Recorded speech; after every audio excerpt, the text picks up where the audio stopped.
자, 오늘 하나님 말씀은 지난주에 하다가 중단한 내용을 같이 살펴보려고 하는데, 삶을 변화시키는 영성일기입니다. 삶을 변화시키는 영성일기. 갈라디아서 5장 16절부터 25절까지 보겠습니다.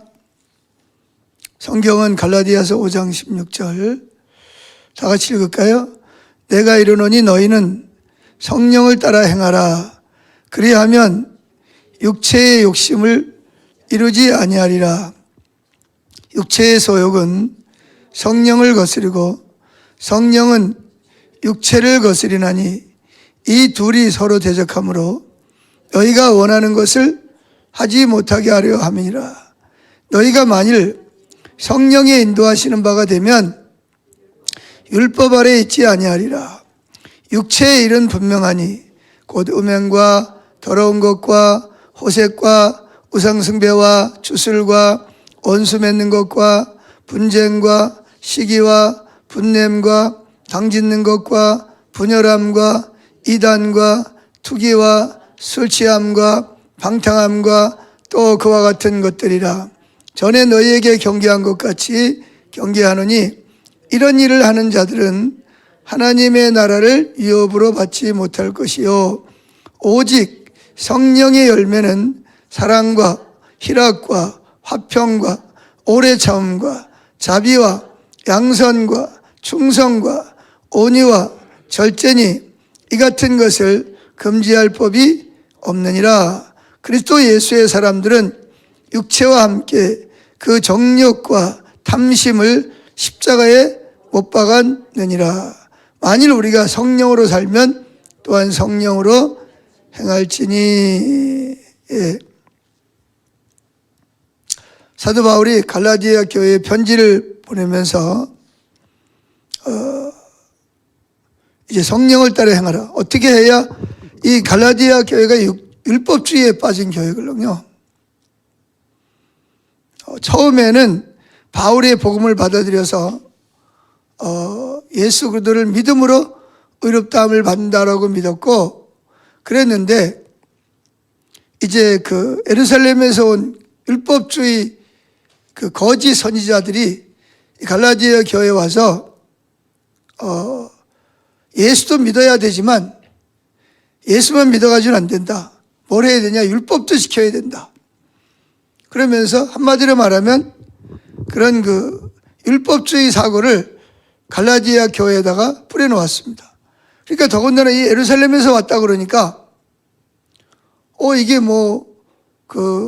예수님이 예루살렘에서 태어나셨고 죽으셨잖아, 그죠? 부활하시고 또 예루살렘에 또 거기 재림하실 거니까, 그러니까 이분들은 그 예루살렘에서 왔다라고 하는 사람들의 말을, 거짓 선지자들의 말을 그대로 받아들인 거예요.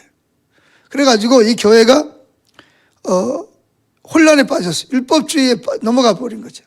그래서 바울은 어쩔 수 없이 갈라디아 교회를 위해서 이 편지를 쓸 수밖에 없었던 것입니다. 그러면서 거기에 온 거짓 선지자들은 자기들이 성령이 충만한 사람이다.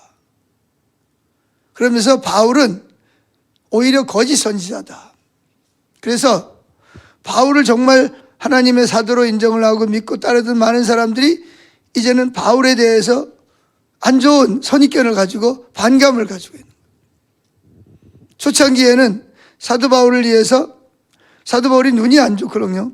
그러니까 그 눈이라도 빼서 주려고 했던, 그만큼 사도 바울을 사랑하고 그 수고를 인정했던 많은 사람들이 이 예루살렘에서 내려왔다고 하는 거짓 선지자들. 그래서 사도행전 15장에 보면 야고보가 그런 이야기를 해요. 그 야고보가 이제 예루살렘 교회 감독이 담임 목사란 말이에요. 그가 그러죠.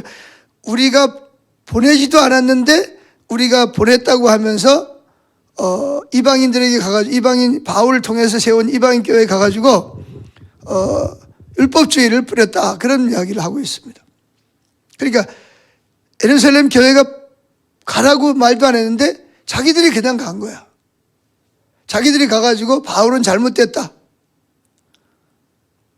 너희들이 구원받으려면 예수만 믿어가지고는 안 된다. 예수도 믿어야 되지만 율법도 행해야 된다. 그래가지고 결국은 바울은 오직 예수 그리스도를 믿음으로만 의롭게 된다. 예수 그리스도를 믿기 때문에 그 하나님을 사랑하고 순종하는 삶을 산다고 가르쳤는데, 이들은 그게 아니라 성경에 기록된 율법도 지켜야 된다. 모세가 했던 율법도 그대로 지켜야만 구원을 받는다. 이렇게 지금 가르치고 있는 거죠. 그래서 바울은 이제 그런 부분에 대해서 조목조목 이제 잘못된 것을 인정을 하고, 이제 갈라디아서 5장에 와서 성령을 따라 행하라. 성령을 따라 행해야만 육체의 욕심을 이루는데, 육체의 소욕은 성령을 거스리고 성령은 육체를 거스리나니 이 둘이, 이 성령과 육체라는 건 우리 속에 원래 가지고 있는 죄성이죠. 그것들이 서로 대적한다는 거예요. 그래서 18절에 보면 너희가 만일 성령의 인도하시는 바가 되면, 성령을 따라 살아가면 어떻게 된다고요? 율법 아래 있지 아니하리라. 율법주의에 빠지지 않는 비결이 뭐냐? 성령을 따라 사는 거예요. 성령의 인도하심을 따라가는 거예요. 지금 우리 김성춘 성도님도 전도를 하면서 하나님께 물어보고, 그게 뭐냐면 성령을 따라가는 거예요. 성령님을 의식하고 24시간 동안 우리 안에 와 계시는 분은 성령님입니까? 성령님께 묻고 성령님께 민감하는 거예요. 그리고 집에 있는데 정욱교 전사님이 와서 전도를 하고 있다는 이야기를 들을 때 성령께서 너도 빨리 나가서 전도를 해야 되지 않겠냐. 이 주님을 안 바라보면, 주님이 설사 우리에게 그런 말씀을 하신다 그래도 우리는 이게 하나님의 음성이라는 것을 들을 수가 없어요. 많은 사람들이 하나님의 음성을 못 듣는다 그러는데, 못 듣는 것이 아니라 안 듣는 거죠. 왜? 성령님을 의식하고 그분께 묻고 그분께 예민해야 들리는데, 아예 그분을 의식하지도 않고 바라보지도 않으니까. 그러니까 결국은 우리는 뭘 따라가냐? 육체의 일을 따라가는, 육체의 일을. 그럼 육체의 일이 뭐냐? 곧 음행, 더러운 것, 호색, 우상숭배, 주술, 점치러 다니고, 굿하고, 토종비결 보고, 그런 사람들이 다 주술이죠. 그 다음에 원수 맺는 것, 그 다음에 분쟁, 시기, 분냄, 당짓는 것, 분열함, 또 이단도 성령을 안 따라가기 때문에 그런 거예요. 제가 오늘도 어떤 방송을 봤는데, 모태신앙인데 자기 친구가 신천지에 빠져가지고 수능 시험 끝나자마자 자기 친구를 이단에서 신천지에서 빼내오려고 신천지 전도사를 만났다가 결국은 오히려 본인도 거기에 신천지인 줄 알고 빠진 거예요. 그래서 5년 동안 있으면서 거기 팀장도 하고 그러다가 결국은 나온 새롭게 하소서인가? 거기에 나와서 하는 내용을 봤어요. 그러니까 이단, 그 다음에 투기, 술 취함, 방탕함, 이와 같은 것들이라 이렇게 말합니다. 그런데 반대로 성령의 열매가 뭐죠? 오직 성령의 열매는, 그러니까 우리가 성령님을 따라가고 성령을 민감하고 성령님과 교제하는 사람들의 열매가 맺힌다는 거예요. 그 열매가 뭐냐? 사랑, 희락, 화평, 오래 참, 자비, 양선, 충성, 온유, 절제, 9가지 열매를. 그러면서 이 같은 것을 금지할 법이 없느니라. 그러면서 24절 그리스도 예수의 사람들은 육체와 함께 그 정욕과 탐심을, 즉 육체를 십자가에 못 박았느니라. 누가 그리스도인이냐? 육체와 함께 그 정욕과 탐심을 십자가에 못 박은 사람이 또 계속 못 박는 거죠. 한 번 못 박았다고 되는 게 아니잖아요. 계속 우리 속에서 이 육체를 따라서 정욕과 욕심이 계속 올라온단 말이에요. 그럼 어떻게 되냐? 이런 것들을 십자가에다가 날마다, 그래서 바울도 그러잖아요. 나는 날마다 죽노라. 바울 속에도 날마다 그런 게 올라오는 거예요. 올라올 때마다 그걸 뭐예요? 십자가에다 못 박는 거죠. 이건 뭐 누구는 그렇고 누구는 안 그런 게 없어요. 누구에게나 다 그런 것이 올라오는 거죠. 근데 사도 바울 같은 사람도 이게 올라왔다. 그래서 바울은 나는 날마다 죽노라. 그게 뭐지? 그 올라올 때마다 그걸 십자가 못 박는다는 거예요. 그래서 마지막 절에 만일 우리가 성령으로 살면, 즉 성령을 따라 살면 성령으로 행할지니 그랬습니다. 그래서 지난주에 뭐 여러 가지 기적이 있어요. 예수님도 뭐 물이 포도주가 되게 하시고 죽은 자를 살리고 앉은 뱀을 일으키고 문둥병자를 고치고 귀신을 쫓아내고 뭐 풍랑을 잔잔케 하시고 여러 가지 많은 기적을 일으켰는데, 그런데 그것만이 기적이 아니죠. 중요한 기적이 뭐냐면 사람의 성품이 바뀌는 거예요. 사람의 성품이. 그래서 오늘날 교회 안에도 보면 많은 분들이 능력, 은사 이런 거에 대해서는 막 눈이 막 반짝반짝 해가지고 막 좋아하고 막 그래요. 그런데 문제는 뭐냐? 성령의 열매를 맺는 거는 별로 관심이 없어요.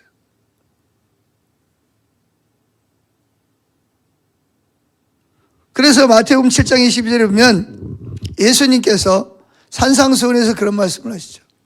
너희가 그날에, 그러니까 예수님 재림했을 때 많은 사람들이 내 앞에 와서 이르되 주여 주여 우리가 주의 이름으로 선지자 말씀도 전하고 또 귀신도 내쫓고 병도 고치고 기적도 행하지 않았습니까? 그런다는 거죠. 왜? 많은 사람들이 그런 거에 관심이 많으니까. 근데 예수님이 23절에 보니까 그때에 내가 그들에게 밝히 말하되 내가 너희를 도무지 알지 못하니 불법을 행하는 자들아 내게서 떠나가라 하리라.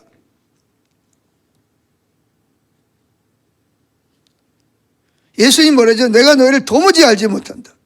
그러면서 불법을 행하는 자들아 내게서 떠나가라 하리라. 그렇게.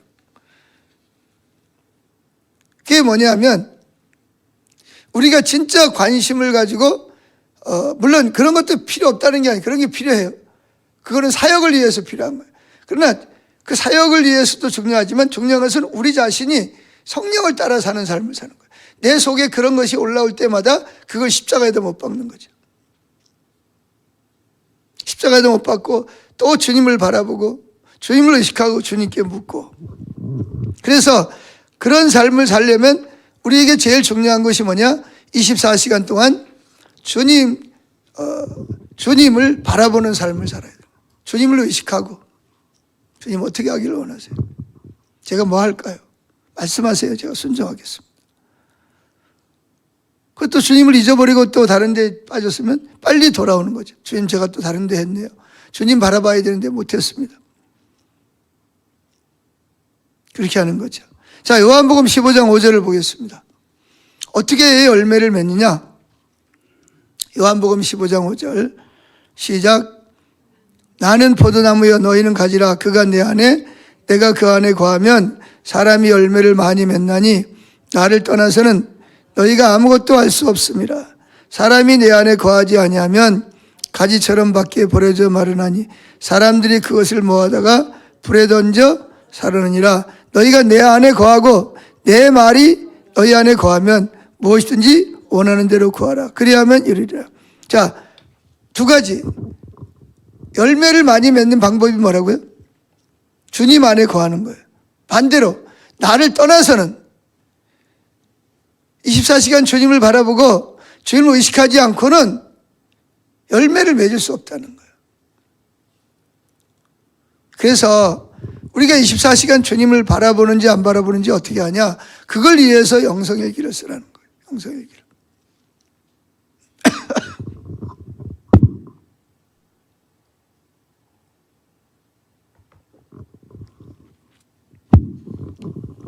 자, 그러면 24시간 예수님을 바라보면서 영성일기를 쓰는 것은 성령의 열매를 맺기 위함입니다. 성령의 열매를 맺기 위해서. 그래서 성령의 열매가 뭐냐? 9가지. 한번 살펴보죠.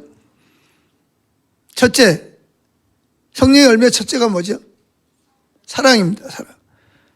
사랑인데 우리가 사랑의 사람이 되려면 어떻게, 우리는 사실은 성령의 열매를 맺을 수가 없어요. 저나 여러분이나.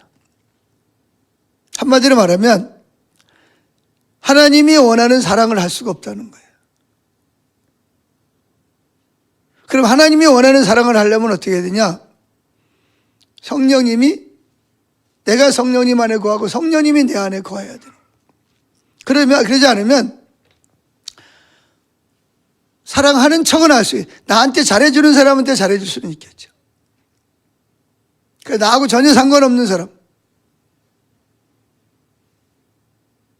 사랑하고 싶지 않는 사람, 나를 괴롭히는 사람, 이런 사람을 사랑하는 것은 불가능하단 말이에요. 그러면 사랑이 뭐냐? 고린도전서 13장에 보면 사랑에 대해서 설명하고 있습니다. 자, 고린도전서 13장 4절. 사랑이 뭐냐? 사랑은 15가지. 자, 읽어보겠습니다. 첫째, 사랑은 오래 참습니다.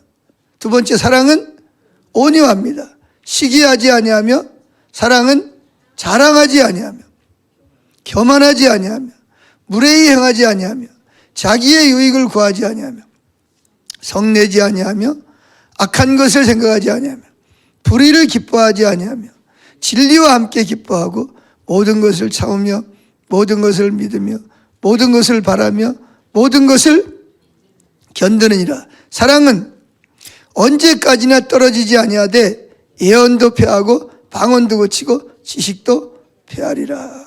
그러니까 사랑이 없는, 한마디로 해서 본질이 없는 의식은 하나님 앞에 아무런 의미가 없다는 거예요. 이게 사랑입니다. 두 번째, 여러분 오늘 얼마나 사랑하셨어요? 여러분 자신 한번 돌이켜보세요. 내가 오늘 사랑의 열매를 좀 맺었나? 얼마나 맺었지? 여러분들이 열매를 많이 맺으신 분들은 성령님과 동행하신 분이에요. 24시간 동안. 열매를 못 맺었다. 그런 분들은 하루 종일 성령님하고 상관없이 바쁘게 지난 거죠. 자, 두 번째, 희락의 열매입니다. 성령의 열매 가운데 두 번째가 희락입니다. 희락. 희락이 뭐죠? 희락은 기뻐하는 거예요. 항상 기뻐하라. 네? 항상 기뻐하라. 이게 뭐다? 그리스도 안에서 너희를 향하신 하나님의 뜻이라는 거예요. 하나님은 여러분들이 항상 기뻐하라. 항상이라는 것은 뭐예요? 환경이 좋을 때나 어려울 때나 아플 때나 건강할 때나 원하는 것이 이룰 때나 안 이룰 때나 기뻐하는 거예요. 기쁨의 열매예요.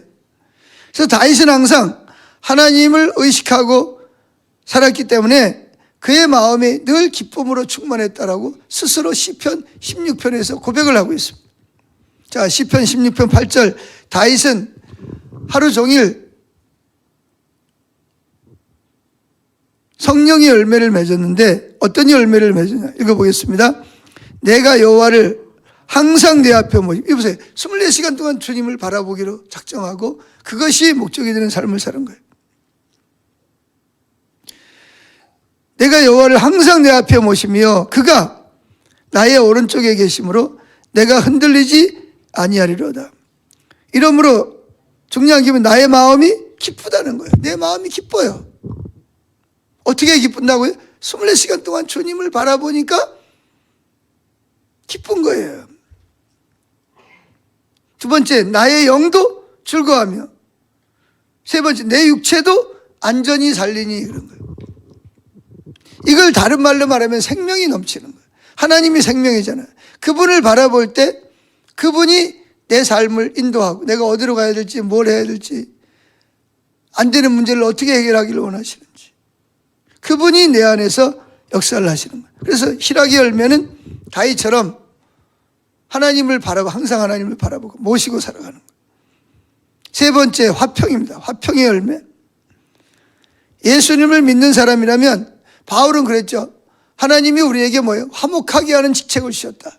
직책. 여러분, 직책이 없는 사람이 없어요. 무슨 직책? 복음을 전하는 직책, 특별히 화목해 하는 직책. 직분을 가진 거이다. 이 화목해 하는 화평의 열매 역시 우리 안에 오신 성령님이 맺게, 성령님께 민감하고 바라보고 살아갈 때 화목해 하는, 화평케 하는. 성경에 뭐라 그랬어요? 평안에 매는 줄로 성령이 하나 되게 하신 것을 힘써 지키라 그랬습니다. 그래서 이 성령님과 동행하는 사람은 어디를 가든지 막 싸우고 있어. 근데 거기 가면 이 사람이 가면 어떻게 돼요? 화목하게 돼. 막 욕하고 막 시기하던 사람도 이 사람이 가면 어떻게 돼요? 서로 하나가 되고. 근데 그걸 우리가 하는 게 아니라 성령님께 민감해. 성령님 어떡할까요? 지금 저 사람들 지금 서로 싸우고 있는데 내 속에서 뭐 화가 막 치밀어 오르고 억울한 감정이 있는데요. 나 지금 내 마음대로 하고 싶은데 주님 어떡할까요? 이렇게 내 삶을 주님을 바라보고 주님이 내 안에 들어오도록 할 때 그분이 내 안에 들어오셔서 나를 통치해 하나님 나라가 이루어지는 거예요. 자, 마태복음 5장 9절에 뭐라 그랬습니까? 이렇게 말했습니다. 화평케 하는 자는 복이 있나니 그들이 하나님의 아들이라 일컬음을 받을 것이며. 화평케 하는 사람, 화평케 하는 사람은 복이 있는데 어떤 복이 있냐? 하나님의 아들이라 일컬음을 받는 거예요. 여러분, 우리 아버지가 높은 재벌이다, 시장이다, 도지사다, 아니면 또 교수다, 어떤 그런 높은 직위에 있는 사람이 내 아버지라면 자녀로서 얼마나 많은 그 자부심이 있고 혜택을 누리겠습니까? 그런데 하나님의 아들이, 하나님이 너는 내 아들이야, 너는 내 딸이야, 너는 내 자녀야, 그런 특권을 가지게 된다는 거죠. 네 번째, 성령의 열매, 참음의 열매, 오래 참음의 열매. 오래 참음이라는 것은, 오래 참으려면 어떻게 돼요? 역시 예수님을 바라봐야 돼요. 그래서 믿음의 주에 온전케 하시는 예수를 바라보자. 빌립보서 3장에서는 2장에서는 뭐였어요? 예수님을 뭐라 그랬어요? 바라보자. 왜? 그분은 뭐였어요? 자기를 비어 종의 형체를 가지고 십자가에 못 박혀 죽기까지 복종하셨으니.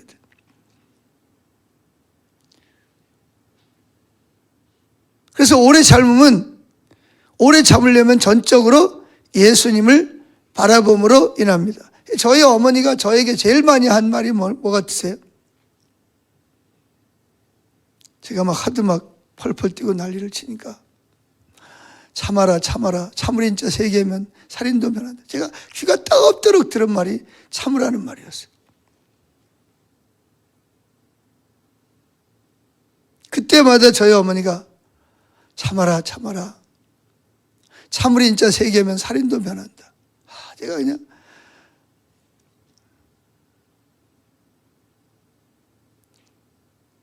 근데 우리가 화가 난다고 해서, 성질이 난다고 해서, 감정이 상했다고 해서 상한 대로 행하면 그건 뭐예요? 성령의 열매가 안 맺혀지는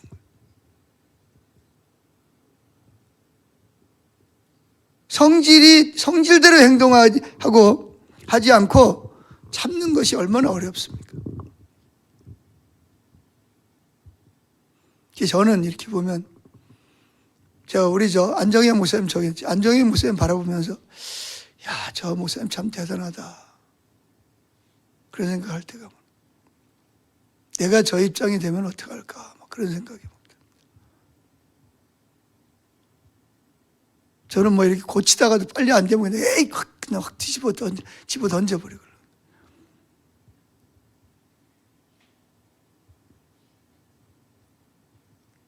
그러니까 참 제가 여기까지 온 게 정말 전적인 하나님의 은혜입니다.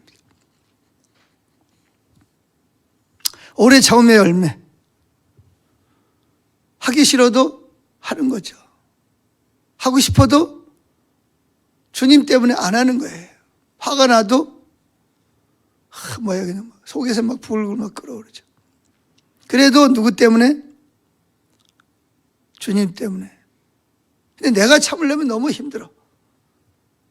근데 주님이 내 안에 계시면 참게 돼요. 그래서 어떤 데 보면 다른 사람이 날 보고 그래요. 그걸 어떻게 참네? 아무렇지도 않냐? 그래서 난 아무렇지도 않다고. 그러니까 옆에 사람이 그래. 그거 참 이상하네.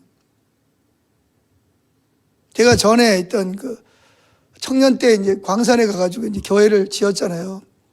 교회를 짓고 이제 나는 하나님께 서원 기도를 한 게 있잖아요. 하나님, 제가 이 교회를 건축하기 전에는 여기를 떠나지 않겠습니다. 서원 기도를 했으니까 어떻게? 어머니는 미리 이 서울로 수도권으로 올라오셨고, 나 이제 신학교 가야 되니까.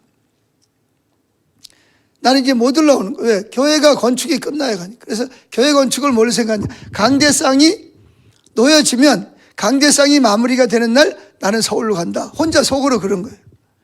근데 거기 있던 그때 이제 전사님이에요. 그때는 목사들이 많지 않아가지고 전사님은 만나는 사람마다 친한 사람 보고 뭐라 그러냐면, 그때 내가 김 선생이었어요. 저 김 집사가 교회 다 지으면 자기가 이 교회를 맡으려고 그런다는, 그런 이야기가 막 교인들 사이에 막 도는 거야. 그러니까 이게 분명히 그 전사님 입장에서는 내가 신학교 때문에 올라간다고 회사도 그만두고 그랬는데 안 올라가니까, 어머니는 올라갔는데 안 올라가니까 오해를 한 거야.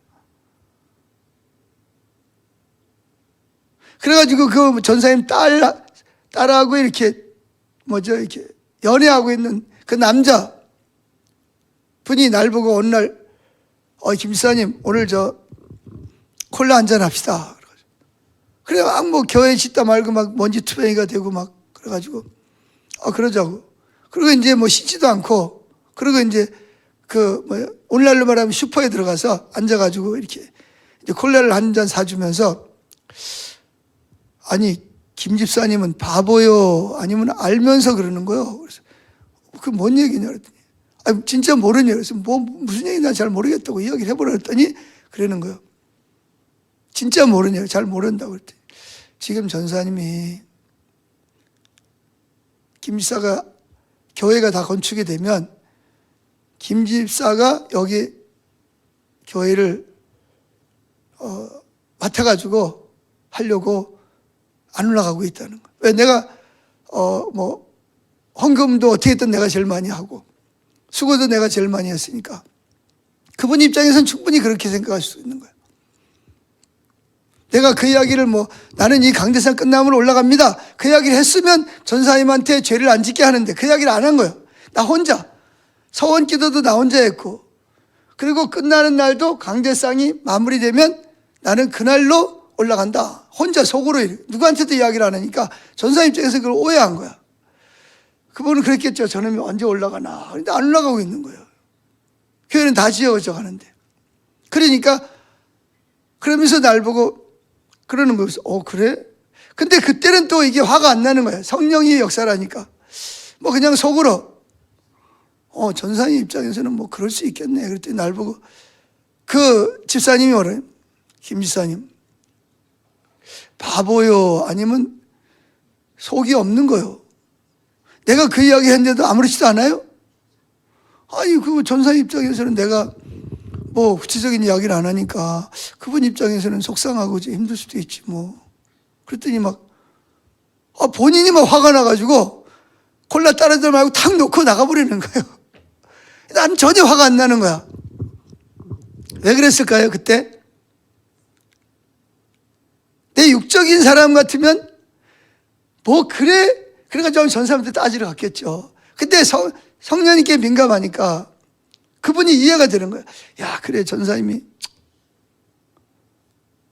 본인 입장에서는 또 이렇게 정식 신학교를 우리처럼 무슨 신대원을 졸업한 것도 아니고 그러니까 본인 입장에서 또 나도 아직 신학도 안 했지만 본인 입장에서는 또 그런 자기지심을 또 갈 수도 있고, 내가 또 노예 목사님들이랑 또 이렇게 가깝게 지내니까 혹시 또 노예에서 또 전사님을 내보내고 나를 또 그렇게 할 수도 있겠지 혼자 생각을 한 거야. 근데 그 집사님 괜히 자기가 화가 나가지고 콜라병을 탁 놓고 그냥 에이씨 그러면서 나가버리는 거야. 그래서 난 그때 이해가 안 되는 거야. 아니, 화를 내면 내가 내야지 왜 당신이, 저 사람이 왜 화를 내는 거야? 나중에 보니까 그분도 이해가 되더라고요. 그래서 제가 그때부터 기도했습니다. 하나님 빨리 강대상을 마무리 짓게 해주세요. 그래서 제가 빨리 올라가야 전사님 마음이 편하니까. 그래가지고 진짜 막 그래가지고 막 어디 멀리 있는 그 목사님 목수를 불러가지고 강대상을 마무리 딱 하는 날 제가 딱 그날 저녁에 가서 전사님 보고 전사님 그동안 고마웠다고, 내가 하나님 앞에 서원 기도한 것 때문에 교회를 완공하면 내가 여기를, 그때 이름이 지천이, 거기 지천이걸랑 지천교회를 떠나기로 하나님 앞에 약속을 했기 때문에 내가 떠날 수가 없었다고. 그리고 그 이야기는 하지도 않고 그냥 전사님 그동안 잘 가르쳐 주셔서 감사하다고 그랬더니 이제 그때부터 이제 전사님이 뭐라 그러냐면, 그분이 이제 서울로 올라왔었어요. 결국은 노예에서 쫓겨나가지고 서울로 올라오신 거예요. 그래가지고 한갑 때 내가 갔죠. 여기 우리 안양노회 내가 그때 분호회장 할 때 회갑이라고 연락이 와서 제가 갔습니다. 그랬더니 그 이야기, 저를 소개하면서 내가 내 아들들을 위해서는 기도를 못해도 이분을 위해서는 내가 하루도 빼놓지 않고 내가 기도한, 그분이 그렇게 감동이 된 것 같아. 내가 성질 안 내고 그런 것 때문에 감동이 돼가지고, 지금은 뭐 워낙 내가 바빠가지고 연락을 잘 못해서 어쩔지 모르겠는데, 하여튼 뭐 자기 자녀를 위해서는 기도를 안 해도 나를 위해서는 기도해야 돼. 또 우리 교회에 있다가 또 가신 분, 또 한 분도 그래요. 그분도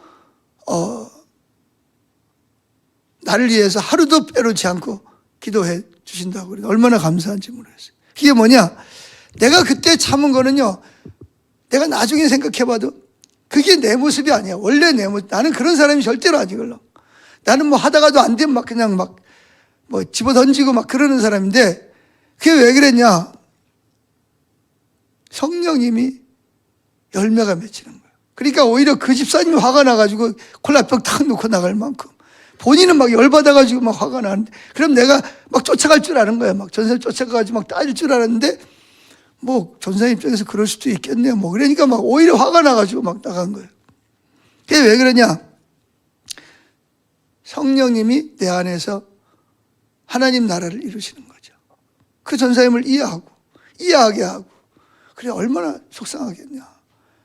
본인이 개척한 교회인데 그냥 뭐 교회 진다고 헌금도 많이 하고, 또 뭐 본인이 어떻게 했든 뭐 집사에다가 또 청년회장에다가 또 뭐 교회학교 뭐 부장에다가 뭐 웬만한 거는 다 맡고 있으니까, 저분이 또 그렇게 생각하시, 그러니까 성령께서 그런 생각을 하게 하신 거예요.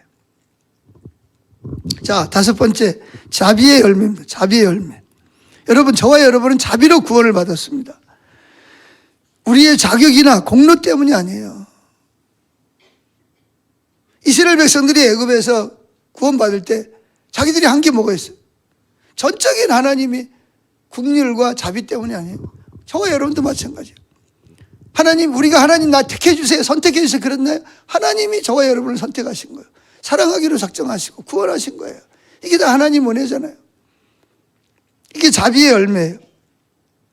그래서 요셉을 보세요. 요셉은 형들이 요셉을 팔아먹었잖아요. 그래가지고 얼마나 고생을 많이 했습니까? 언어도 다른 데 가가지고 귀족 아들이 노예가 돼가지고 얼마나 막 힘들었겠어요. 그러나 요셉은 형들을 용서하기로 작정합니다. 그리고 그 가족들을 가장 좋은 것으로 양육해주고 도와주잖아요. 그게 뭐냐, 자비예요, 자비. 근데 요셉이 특별한 사람이 아니에요. 거기 성경에 보면 이렇게 말해요. 창세기 39장 23절에 보면 이렇게 나와 있어요. 여호와께서 요셉과 함께 하심이라, 여호와께서 그를 범사에 형통케 하셨더라. 여호와께서 요셉과 함께 하셨다. 성령이 요셉과 함께 하신 거예요. 자, 그 다음에 여섯 번째, 양선의 열매입니다. 양선의 열매. 양선이 뭐죠? 24시간 동안 주님을 바라보면서 동행할 때 우리 마음이 뭐예요? 선해지는 거예요. 선해지는 거예요. 양선이라는 것은 말 그대로 양선. 어질 양자, 선할 선자. 선한 사람이 되는 거예요. 그래가지고 뭐 도끼로 뭐 일가족을 쳐 죽인 사람도 교도소에 들어가가지고도 나가기만 하면 죽인다. 주변에 있는 사람 막 두들겨 패고 막 독방에 갇히고 그랬던 사람이 예수를 믿으면서 뭐가 됐어요? 양처럼 변해. 양순해지는 거예요. 그래가지고 이제 그가 사형을 당하잖아요. 다른 사람들은 막 사형 당하러 가면 때가 오면 막 오줌을 막 들지라면서 다리가 풀려가지고 못 걸어. 그래서 교도관들이 옆에서 부축해 가야 돼. 근데 이분은 사형장에 죽으러 가면서 남은 그 교도소에 있는 사람들 보고 예수 잘 믿으라고. 나 먼저 천국에 가니까 천국에서 만나자고. 그리고 교도관들이 와서 부축하려니까 아니 나 그냥 내 발로 걸어가겠다고. 찬송하면서 가가지고 뭐 할 말이 있냐 그랬더니 판사님 예수 믿으세요. 저는 천국 갑니다. 그리고 그냥 형장의 이슬로 사라지는 거예요. 이게 뭐냐? 아무리 약한 사람도 정말 쓸모없는 사람도 성령이 역사하면 양처럼 순해지는 거예요. 양선, 선한 사람. 예수님이 뭐랬어요? 나는 선한 목자라. 나는 선한 목자라. 내 멍에를 메고 내게 배우라. 그럼 너희 마음이 쉼을 얻으리니. 자, 그 다음에 충성의 열매입니다. 충성의 열매. 충성. 충성이라는 것은 무슨 말이냐? 충성이라는 것은 믿을 만한 사람이라는 거예요. 믿을 만한 사람. 이런 일이 있었어요. 어떤 재벌 총수가 있는데 각 지역마다 큰 공장을 지어놓고 공장장이 그 공장을 운영하는 거예요. 근데 이제 쫙 이렇게 공장을 순회하는 거야. 이제 어느 공장에 왔어요. 그러니까 막 그 공장에는 뭐 너무 이게 구역도 잘 맞고 일꾼들도 규칙대로 행하고 거기서 나오는 수익이 다른 공장에서 나오는 것보다 뭐 몇 배씩 막 높은 거예요. 그래가지고 이 재벌 총수가 이제 그 공장장들을 다 불러놓고 이제 대표로 앞으로 나오라 그래가지고 이 공장장을 이제 본을 보이는 거예요. 이분이 이렇게 했다고. 그러면서 공장장님 내가 칭찬하는 의미에서 술 한잔 따라주겠다고. 많은 사람이 보는 앞에서 그 비싼 그 양주를 쫙 따라줘가지고 주는 거. 그랬더니 그 공장장이 뭐라 그랬을까요? 저 회장님, 저 콜라를 좀 주시면 안 되겠습니까? 그러니까 이게 산전수전 나가건 그 회장이 딱 아는 거예요. 공장장님 크리스찬이군요. 그러더니 얼굴이 색이 변해가지고 술잔을 딱 놓고 나가버린 거예요. 그러니까 막 그 파티하러 모였다가 회장이 그 술을 주겠다 그랬는데 콜라 달라 그러는 것 때문에 회장이 그냥 나가버린 거예요. 그러니까 분위기가 어떻게 되겠어요? 막 분위기가 싸해지는 거죠. 그러니까 그 선배가 와가지고 그 공장장 보고 아이고 이 멍청한 사람아, 자네가 이번에 본사로 진급이 돼가지고 올라갈 수 있는 기회가 줬는데 아니 술 한잔 먹는다고 하나님이 무슨 자네를 심판하는 것도 아니고, 나도 교회 이런 직분을 가지고 있는 사람이 다 자네 알지? 그러면서 막 야단을 치는 거예요. 그러면서 하나님이 자네 이제 끝났으니까 빨리 공장에 가서 이제 짐 싸가지고 나갈 준비하고 있으라고. 회장이 그냥 나가서 차 타고 가버렸어요. 그래서 이제 이분은 뭐 공장장은 이제 덤덤하게 그래 뭐 주님도 나를 위해서 핍박을 받고 또 나를 따라오려면 자기를 부인하고 자기 십자가를 지고 따라와야 된다 그랬으니까 뭐 그만두라 그러면 그만둬야지 뭐. 그래 이제 뭐 파티는 그냥 그렇게 끝난 거예요. 끝나고 이제 뭐 공장에 와가지고 자기가 하던 일 열심히 하는데, 그런데 놀라운 일이 벌어진 거예요. 그게 뭐냐? 진급이 된 거야. 오히려. 그러니까 많은 사람들이 막 깜짝 놀라는 거야. 저 사람 해고될 줄 알았는데 오히려 진급이 본사로 이사로 간 거야. 그러면서 그 회장이 그 공장장을 불러다 놓고 뭐라 그러냐? 수많은 공장장들 앞에서 회장이 주는 술잔을 거부할 정도라면 자네는 내가 믿을 만하네. 누가 자네에게 뇌물을 주더라도 자네는 절대로 안 받을 사람으로 내가 인정하겠네 라고 이야기를 했다는 거예요. 물론 이건 좋은 케이스죠. 뭐 해고당할 수도 있는데, 충성이라는 게 뭐냐, 무슨 말이냐, 믿을 만한 사람이라는 거예요. 이 회장 입장에서 많은 사람을 봤는데 자기 수를 거절한 사람이 한 사람도 없었다는 거예요. 그러니까 믿을 만한 사람이 없다는 거예요. 중요한 일을 맡길 수 없다는 거예요. 그런데 자네가 많은 사람이 보는 앞에서 내가 주는 술잔을 거부할 정도라면 자네는 내가 믿을 만한 사람이라는 거예요. 그래서 오히려 해고당할 줄 알았는데 회장이 바로 올라가가지고 뭐 했냐, 본사에 가가지고 그 뭐죠, 임원들 모아놓고 이 공장장, 내가 찾던 사람을 찾았으니까 이 공장장을 진급을 시켜서 이 중요한 일을 내가 맡기겠다. 그래서 회장은 올라간 거야. 근데 다른 사람들은 회장이 화가 나서 올라갔다고 생각하는 거야. 여기 충성이라는 말이 뭐라고요? 믿을 만하다는 거예요. 자네는 내가 주는, 회장이 주는 술잔을 거절할 정도라면 자네는 누가 뇌물을 주고 누가 자네를 유혹해도 자네는 배신하지 않을 사람이라는 거예요. 이게 뭐냐면 이게 충성이라는 거예요.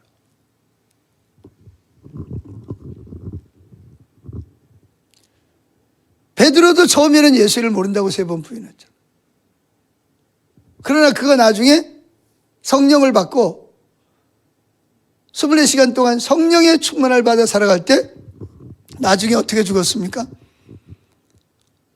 죽기 싫어가지고 예수 모른다고 부인했던 베드로가 이제는 뭐야? 내가 어떻게 예수님처럼, 우리 스승처럼, 주님처럼 똑같이 십자가 못 박혀 죽겠다. 난 거꾸로 못 박혀 죽겠다. 그래가지고 거꾸로 못 박혀 죽었다고 전승에 내려오고 있다는 것입니다. 스데반 집사도 마찬가지죠. 스데반 집사도 돌에 맞아 죽어가면서 천사의 얼굴을 하는 거예요. 어떻게 천사의 얼굴을 할 수 있었냐? 주님을 바라봤기 때문에 그런 거예요. 자, 여기 사도행전 7장 55절 읽어봅니다. 스데반이 성령 충만하여 하늘을 우러러 주목하여 하나님의 영광과 및 예수께서 하나님 우편에 서신 것을 보고, 하나님 성령이 충만해가지고 하늘을 우러러 볼 때 하나님 우편에 서신 예수님이 일어나 계시는 것을 볼 때 그는 뭐예요? 천사의 얼굴을 하세요. 죽음을 두려워하지 않고 타협하지 않을 수 있어요. 믿을 만한 사람이 될 수 있다는 거죠. 여러분은 어떠세요? 여러분 스스로가 나는 믿을 만한 사람이라고 생각하세요? 여러분 그런 줄로 믿습니다. 8번째, 온유의 열매. 온유는 뭐냐? 따뜻하고 부드러운 마음을, 상대방을 있는 그대로 포용할 수 있는 마음인 거예요. 성령의 열매인 온유함은 예수님과 동행하기 때문에 자신의 고집을 버리는 사람이 맺는 열매가 뭐냐? 그게 바로 온유의 열매입니다. 따뜻한 마음을 가지고 상대방을 있는 그대로 받아들이려고 하는 사람. 그 왜 그러냐? 예수님 때문에. 예수님을, 하나님 나라가 내 안에 이루어지는 거죠. 마태복음 11장 29절 이렇게 말해요. 나는 마음이 온유하고 겸손하니 내 멍에를 메고 내게 배우라 그랬습니다.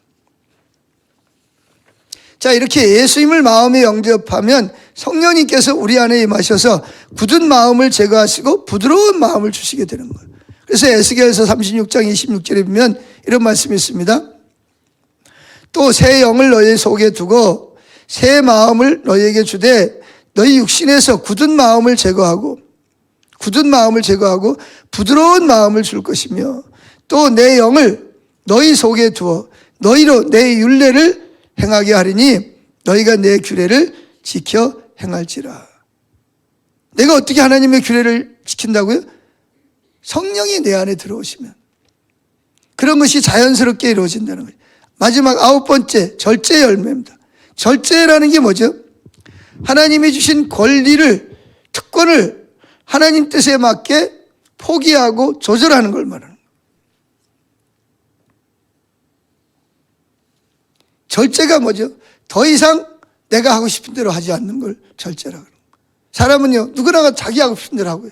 애들도 자기가 하고 싶은 대로 하려고 그러죠. 근데 우리 이름이 뭐라 그랬더라? 요엘이 라헬이는 오늘 교회 오기 싫었는데 어떻게 왔어? 오고 싶어서 왔어?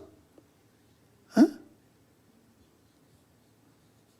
그래, 너희들처럼 오기 싫어도 오는 게 그게 절제야, 절제. 어?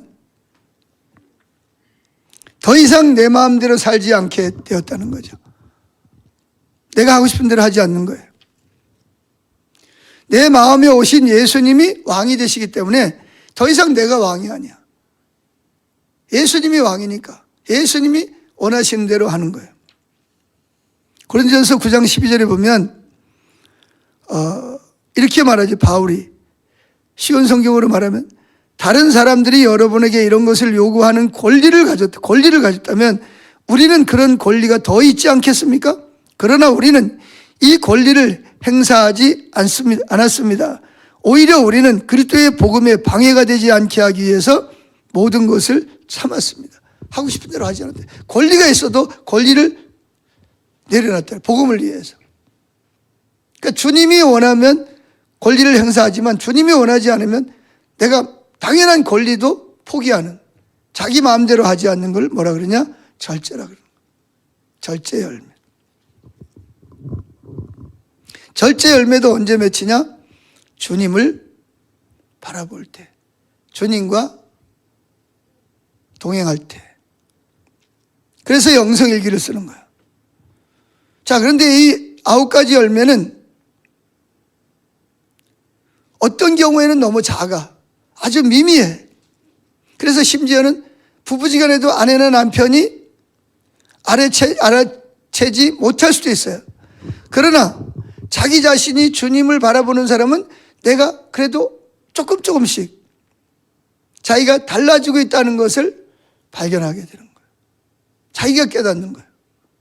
다른 사람은 못 깨닫지만 내가 나를 깨닫는 거죠. 그래도 내가 이럴 때는 전에는 넘어졌는데 이럴 내가 안 넘어지네. 이런. 그래서 우리가 하는 일이, 그러니까 이 성령의 열매는 우리가 열매를 맺으려고 애쓴다고 맺혀지는 게 아니야. 열매는 부산물로 맺혀지는 거예요. 성령이 충만하면 열매는 저절로 맺히는 거예요. 그래서 우리는 열매를 맺으려고 노력하지 말고 24시간 동안 성령님 의식하고 바라보려고. 그게 우리가 해. 그러면 열매는 저절로 맺혀. 자, 오늘 생각해 보세요. 오늘 여러분들이 맺은 9가지 열매 중에서 어떤 열매가 있었는지.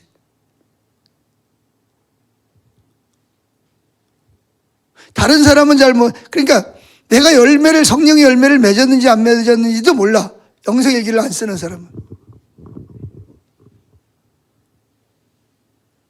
근데 영성일기를 쓰는 사람은 내가 오늘 이런 열매를 맺었구나 라고 깨닫게 되고 그걸 어디다 써요? 영성일기에다 쓰는 거예요. 그럼 자기도 알고 성령이 자기 안에 역사한다는 것을 본인 스스로가 알게 되는 거예요. 그거를 매일매일 순간순간 하다 보면 그게 나중에 습관이 되는 거죠. 아멘? 아멘? 네, 말씀 마칩니다. 추운데 빨리 가셔야지 또. 기도하겠습니다. 자, 다 같이 한번 기도하시죠. 나는 오늘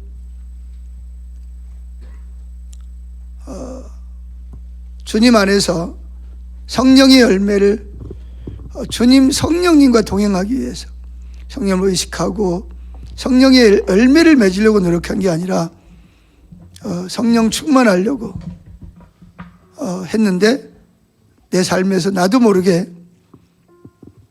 이 9가지 열매 중에서 어떤 열매를 맺었는지 한번 돌아가셔서 피곤하시더라도 영성일기를 한번 써보시기를 축복합니다.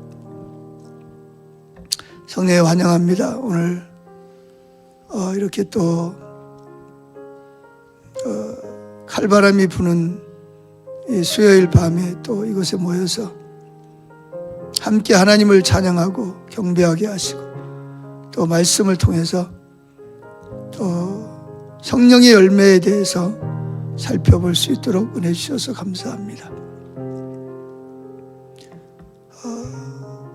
자녀도 모르고 부모도 모르고 심지어 부부지간에도 잘 모르지만 우리가 이렇게 매일 말씀을 듣고 주님을 바라볼 때 내가 맺으려고 애를 쓰지 않지만 우리 삶에 이런 성령의 열매들이 맺힘으로 인해서 우리 인격이 변화되는 기적을 경험하게 하셔서 감사를 드립니다.